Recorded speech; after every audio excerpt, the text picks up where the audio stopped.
নির্বাচিত সরকার ও স্থিতিশীল রাজনৈতিক পরিবেশ যারা চান না, বিএনপির ভারপ্রাপ্ত চেয়ারম্যান তারেক রহমানকে তাদের জন্য বড় বাধা হিসেবে আখ্যা দিয়েছেন দলটির সহ আন্তর্জাতিক বিষয়ক সম্পাদক ব্যারিস্টার রুমিন ফারহানা।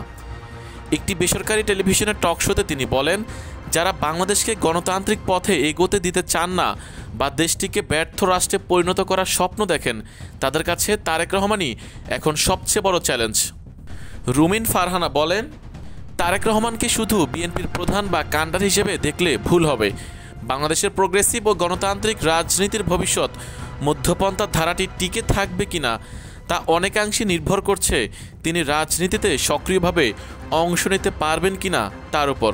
তাই তার দেশে ফেরা এখন আর শুধুই ব্যক্তিগত সিদ্ধান্ত নয়, এটি দেশের রাজনৈতিক গতিপথ এবং জনগণের ভাগ্যের সঙ্গেও গভীরভাবে সংযুক্ত।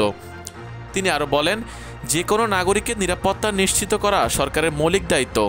তারেক রহমান যদি মনে করেন তিনি নিরাপত্তাহীনতায় ভুগছেন, এর দায় সরকারকেই নিতে হবে। নির্বাচন নিয়ে অনিশ্চয়তার প্রসঙ্গ তুলে রুমিন প্রশ্ন করেন, সরকার কি সত্যিই গণতান্ত্রিক উত্তরণ চায়? তিনি স্মরণ করিয়ে দেন, আগে বলা হয়েছিল ডিসেম্বরের শুরুতে তফসিল ঘোষণা হবে, পরে আবার জানানো হয়েছে এটি ডিসেম্বরের দ্বিতীয় সপ্তাহে আসতে পারে। ফেব্রুয়ারি মাসে আদৌ নির্বাচন হবে কিনা এই প্রশ্ন এখন প্রায় সবার মুখেই।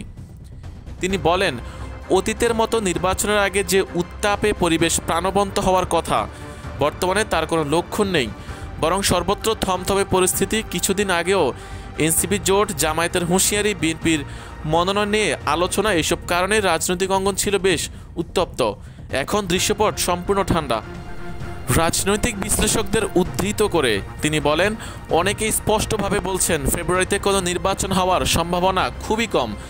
রুমিনের ব্যক্তিগত মতো, খুব শিগগিরই দেশে নির্বাচন অনুষ্ঠিত হতে যাচ্ছে বলে মনে হয় না।